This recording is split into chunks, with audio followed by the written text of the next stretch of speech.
Gandharva annum अनुआयन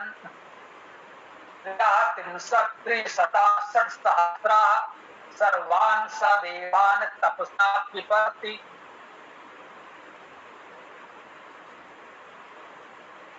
में एक बात और इस सूक्त के विषय में मुझे लगता है, ठीक ब्रह्मा है, अथर्वा तो है ही,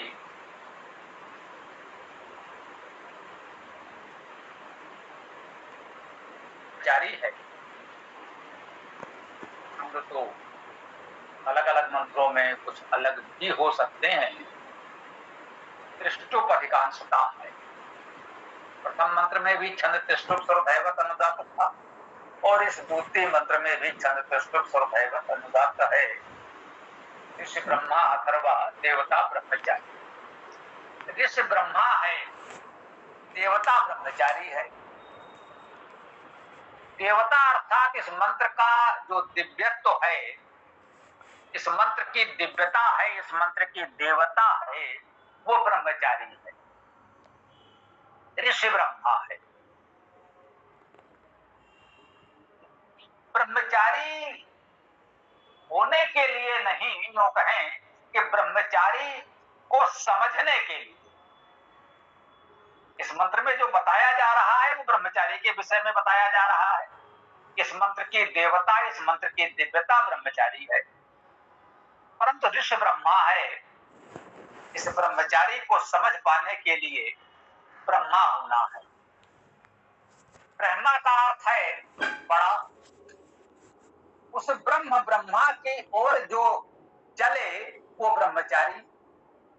ऐसे दिशा में हम चलें, उस मार्ग पर चलें जो ब्रह्म की ओर ले जाए, उसको ब्रह्मचारी कहेंगे। इस ब्रह्मा है अर्थात उस ब्रह्म को जानना, समझना है, उस भाव को धारण करना है, उसको हमें अपनाना है, उस भाव भूमि को अपनाना है जो ब्रह्म है। ब्रह्म का अर्थ, ब्रह धातु का अर्थ वृद्धि होना, बढ़ना, बड़ा होना, उठाना, शब्द करना, ये ब्रह धातु के अर्थ हैं। इसी से ब्रह्म, ब्रह्मा, ब्रह्मचारी शब्द बनेंगे। तो ऋषि ब्रह्मा है, हमें वृद्धि करना है, दूसरों को भी बढ़ाना है, उठाना है, शब्द करना है अर्थात स्वाध्याय करना है। इस वेद विद्या को हमें ग्रहण करना है, यही ब्रह्मा होना है।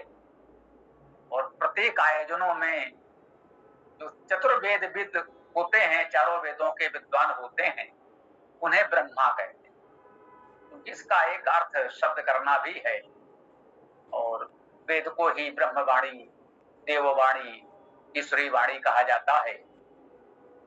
अतः इस वेद के विद्वान को ब्रह्मा कहते हैं। इस ब्रह्मचारी को जानने समझने के लिए हमें ब्रह्मा होना है, वेद का स्वाध्याय होना है, ये तो निश्चित है। तभी ये ब्रह्मचारी समझ में आएगा और उस ब्रह्म की ओर, इस ब्रह्म के गुणों की ओर अर्थात बढ़ना, बढ़ाना, उठाना, शब्द करना, अर्थात शब्द करना अर्थात विद्या स्वाध्याय करना, वेद का पढ़ना पढ़ाना, इन गुणों को अपनाएं, ये गुण ब्रह्म है। और इन गुणों की ओर जब हम पढ़ते हैं, चलते हैं, इसके अनुकूल आचरण करते हैं, तो ब्रह्मचारी कहे जाते हैं। ईश्वर में तो समस्त गुण समाहित हैं, अतः देवता पर जितने शब्द हैं अपवाद हो सकते हैं। हम कभी कोई बात उस रूप में नहीं कहते कि बस एकमात्र शब्द है। सामान्यतः वेद मंत्रों में जो भी देवता परक शब्द हैं अर्थात मंत्र या सूक्त के जो देवता कहे गए हैं, वे परमेश्वर के गुणवाची नाम समझे जाने चाहिए। सामान्यतः ये बात ठीक है।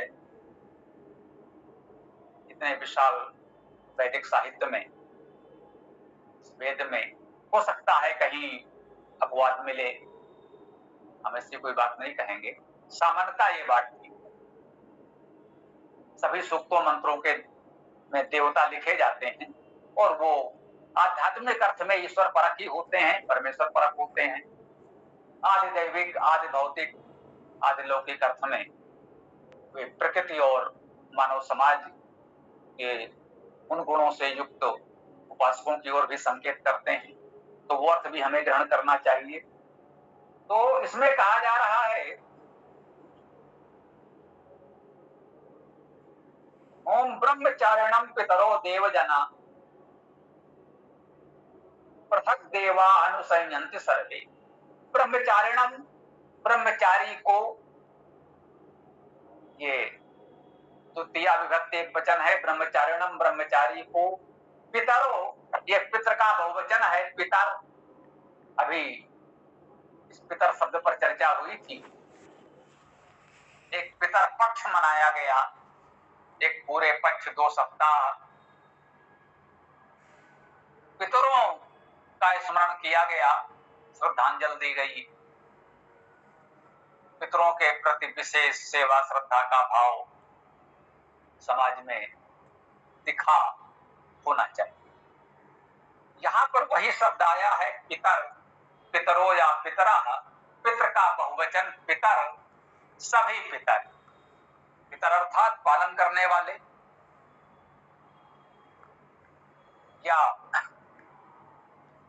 लौकिक अर्थ में हमारे पूर्वज, हमारे माता पिता, दादा दादी और भी परिवार के बड़े लोग, वे सब पितर हैं। ये उसका एक व्यवहारिक लौकिक अर्थ है। इसे आदि दैविक अर्थ भी कह सकते हैं।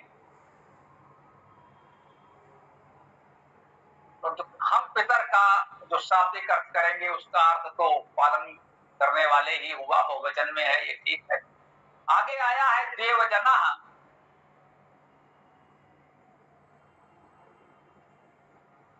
ये देवजना पद भी बहुवचन में है, देवजन का बहुवचन है। जो समाज में देवजन हैं, देखिए ये देवजना पद बहुत स्पष्ट कर रहा है कि ये देवजना किसके लिए कह रहे हैं। जो समाज में दिव्य गुणों से युक्त लोग हैं, उन्हीं को देवजना कहा जा सकता है। जो प्रकृति के देव सूरज चंद्र आदि हैं, वायु जल आदि हैं, उनको देवजना नहीं कहा जाएगा। मुझे लगता है, ऐसा मेरा विचार है, कोई सहमत या असहमत हो सकता है। देवजना कह रहे हैं तो स्पष्ट रूप से समाज के दिव्य गुणों से युक्त जनों के लिए कह रहे हैं देवजना। उसके पूर्व उसका विशेषण जो दिया गया पितरो देवजना, अर्थात वे देवजन जो पितर हैं, पालन करने वाले हैं। तो पालन न करें वो देवजन कैसे?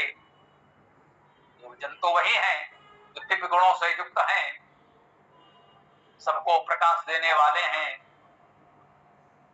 सबका पालन पोषण करने वाले हैं, उन्हीं को तो हम देव कहते हैं। तो कहा है पितरो देवजना, पितरा देवजना, ये पालन करने वाले देवजन, जो भी हमारे पितर हैं वे देवजन हैं। ये हमें मानना चाहिए, ये भावना होनी चाहिए, ये पितर भी हमारे देवजन हैं। और देवजन वही है जो पितर अर्थात पालन करने वाले हैं। कह रहे हैं पृथक देवा, लो भाई, पृथक अर्थात अलग, देवा देवगण, अनुसंयन्ति सर्वे, सर्वे अर्थात सभी। ये सर्वे सर्वनाम है, इसका अर्थ होता है सभी। तो सभी पृथक देवा, सभी पृथक देवजन भी क्या करते हैं? अनुसंयन्ति, अनुसंयमन करते हैं। इसको इस प्रकार भी कह सकते हैं सम्यक अनुगमन करते हैं। अनु उपसर्ग है, अनु अनुकूल, किसी का अनुगमन करना, अनुसरण करना, अनु उपसर्ग। उसके बाद सम उपसर्ग है, सम्यक, भली बात।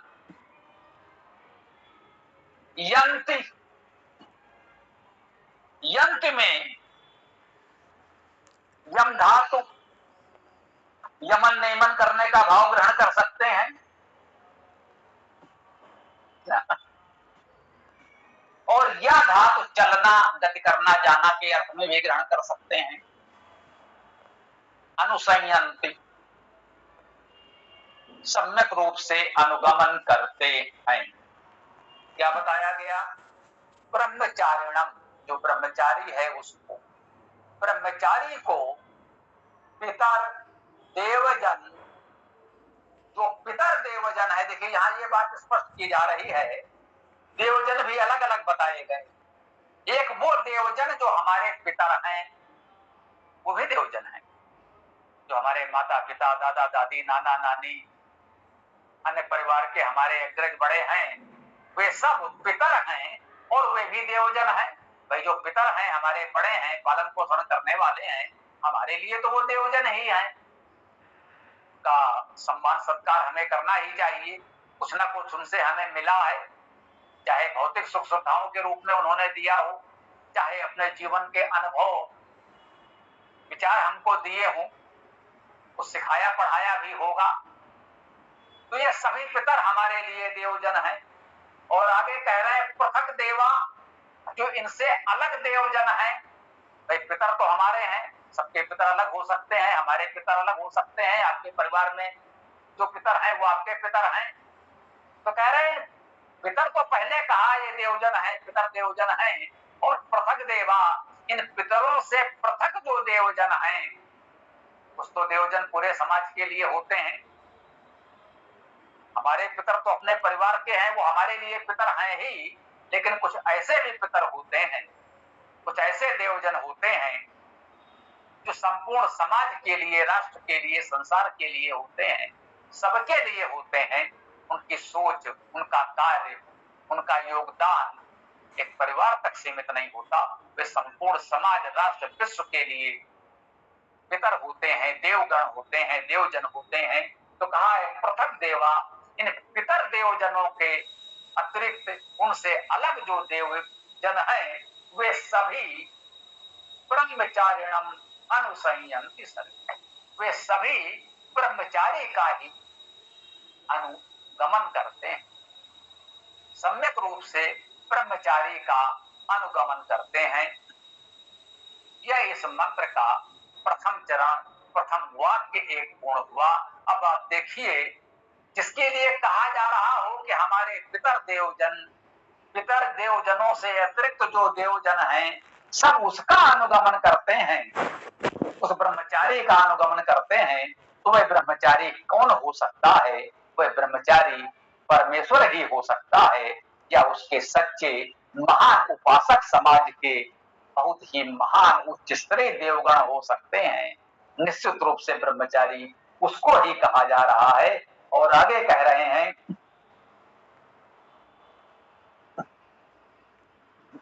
गंधर्वा एनम अनुवाजन, गंधर्वा जो गंधर्व हैं वे भी एनम इसको अनुआयन, अनुगमन करते हैं, इसके पीछे चलते हैं। अनु तो उपसर्ग वही है जो अनुसंयंत में था, आयन में भी ई अय धातु है, गति करना, चलना, इसका भी अर्थ है। तो अनुआयन का अर्थ भी हो गया अनुगमन करते हैं। इसमें शब्द अनुशासन करते हैं का अर्थ भी दिया हुआ है। तो स्पष्ट रूप से अनुआयन में अनु तो उपसर्ग स्पष्ट है। अब आयन में आ उपसर्ग हो सकता है, अय ये धातु है जिसका अर्थ चलना, गति करना, जाना है, और आय धातु भी हो सकती है जिसका अर्थ शब्द करना, शासन करना है। इसलिए अनुआयन का अर्थ किया गया है कि अनुशासन करते हैं, शब्द प्रवचन भी करते हैं, अनुगमन करते हैं, ये अर्थ तो है। गंधर्वा एनम अनुआयन, गंधर्व भी इसका अनुगमन करते हैं या शब्द प्रवचन अनुशासन करते हैं, इसका अनुशासन मानते हैं, इसकी बात सुनते हैं या इसको प्रवचन करते हैं, सिखाते हैं, वो भी बात ठीक है। गंधर्वा अर्थात प्रगति और गंध युक्त, जो गंधर्व हैं, गंधर्व शब्द को भी हम समझ सकते हैं। गंधर्व में एक तो गंध धातु स्पष्ट दिख रही है, ये भी हो सकती है। गंधः वा गंधर्वा, तो गंध धातु में इसका अर्थ हुआ गंध होना, प्रेरणा देना, शोभा होना, याचना करना, ये गंध धातु का अर्थ है। गंध शब्द से हम लोग परिचित हैं, गंध सुगंध से हम लोग परिचित हैं। तो गंध वही है जिसको हम लोग गंध और सुगंध के रूप में जानते हैं। तो गंध होना, तो गंधर्वा का अर्थ हो गया ये सुगंध युक्त, गंध युक्त, शोभा युक्त, प्रेरणा देने वाले। और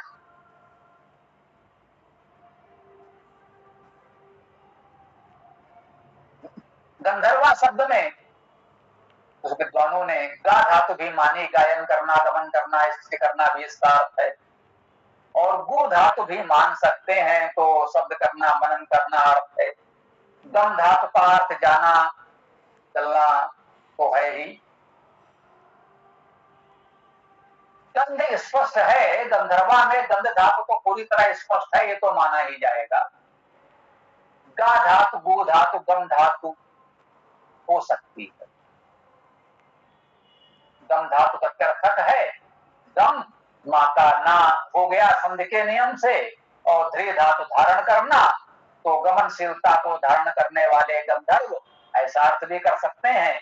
और गंध तो है ही, सुगंध युक्त, शोभा युक्त, प्रेरणा देने वाले गंधर्व कहे जाएंगे। तो कहते हैं ऐसे गंधर्व जो हैं, एनम अनुआयन, ये गंधर्व भी इसका अनुगमन करते हैं, इसके पीछे चलते हैं। और आगे एक विशेष बात है जिसकी चर्चा कुछ हमारे मित्रों ने पहले की है, हो सकता है इस सूक्त को यहाँ लेने के पीछे उनकी इस तरह की भी कुछ भावना रही हो। एक संख्या दी गई है आगे, त्रिया त्रिंशत त्रिशता षट सहस्रा, त्रिया त्रिंशत 33, त्रिशता 300, षट सहस्रा 6 सहस्त्र 6000, 6333, एक संख्या बन गई 6333। ये 6333 संख्या यहां क्यों दी गई है, इसका रहस्य क्या है, इस पर सभी अध्येताओं को विचार करना चाहिए। निश्चित रूप से बहुत से विद्वानों ने इसकी अलग अलग व्याख्या की होगी। हमारा निवेदन ऐसे स्थल पर यही होता है, किसी एक व्याख्या को अंतिम सत्य न माने। वो अनुमान है कि संख्या किसके लिए प्रयुक्त हुई है, क्यों हुई है, इस पर विद्वान अनुमान लगा सकते हैं। सभी अध्येता अपने अपने जानकारी, भाव, विवेक के अनुसार अनुमान लगा सकते हैं। आप भी कर सकते हैं। सबकी सुने, सभी विद्वानों के मतों पर विचार करें, और जो आपको उचित लगे माने। किसी एक मत को सत्य या अन्य को असत्य न माने। अतः ऐसे स्थलों पर हमने अपना कोई मत नहीं दिया है। ये हमने आपके विचार के लिए, आपके विवेक पर स्वतंत्र छोड़ दिया है। तो संख्या बनी 6333।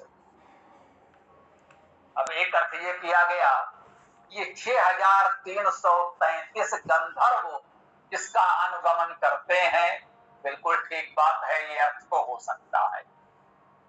अब गंधर्वों की संख्या यही क्यों कही गई, 6333 गंधर्व क्यों कहे गए, इससे कुछ न्यूनाधिक क्यों नहीं, यही विषय विचारणीय है। इस पर सब लोग अपना अध्ययन, मनन, चिंतन करें, और जिसको जो भी निष्कर्ष निकले परस्पर अपने विचार व्यक्त करें, परंतु जड़ न हो, रूढ़ न हो, कट्टर न हो।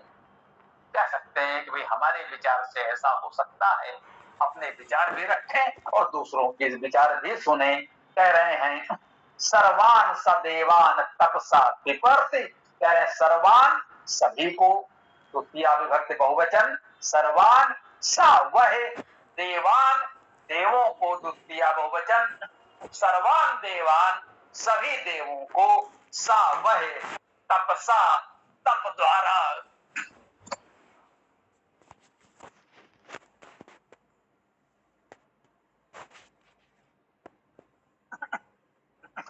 तपसा तप द्वारा पिपर्ति पूर्ण करता है। इसमें यही कहा गया है जो ब्रह्मचारी है वह सबको पूर्ण करता है। प्रथम मंत्र में भी कुछ ऐसी ही बात कही गई थी।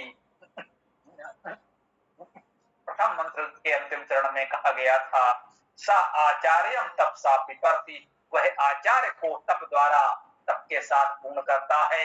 यहाँ कहा गया सर्वान सदेवान तपसा पिपर्ति, वह सभी देवों को तप द्वारा पिपर्ति पूर्ण करता है, वह सभी देवाओं को तप से पूर्ण करता है। ये उसका जो स्वाध्याय साधना है, ये जो ये तप है, श्रम है, साधना है, उस तप के द्वारा वह सभी देवताओं सभी देवों को पूर्ण करता है, सभी देवजनों को पूर्ण करता है। ऐसा ब्रह्मचारी होना, परमेश्वर तो है ही, उसमें सभी गुण हैं, ब्रह्मचारी होने का भी गुण है। वह परमेश्वर तो ब्रह्मचारी है ही, यदि उसका एक अंश अपने सामर्थ्य के अनुसार थोड़ा भी जितना भी हम अपने अंदर धारण कर सकें, हम भी ब्रह्मचारी बन सकें। वेद मंत्रों में ये प्रेरणाएं निहित होती हैं। हम सभी वेद मंत्रों की व्याख्या में ये निवेदन करते आए हैं कि आध्यात्मिक अर्थ तो परमेश्वर परक होता है। हम परमेश्वर के गुणों का वर्णन करते हैं और उससे ये प्रेरणा ग्रहण करते हैं कि यथासंभव अपनी सामर्थ्य के अनुसार हम भी अपने में इन गुणों को ग्रहण करने का प्रयास करें। इस ब्रह्मचारी सूक्त का स्वाध्याय करते हुए उस ब्रह्मचारी के इन गुणों को यथासंभव जितना हो सके, पूर्ण रूपेण तो संभव नहीं होगा, वह तो परमेश्वर ही है जो पूर्ण है। हम अपनी सामर्थ्य के अनुसार थोड़ा भी जितना भी ग्रहण कर सकते हैं वह हमारे लिए बहुत है। इस प्रेरणा के साथ हम इस मंत्र की व्याख्या को यहाँ विराम देते हैं। अब आप लोग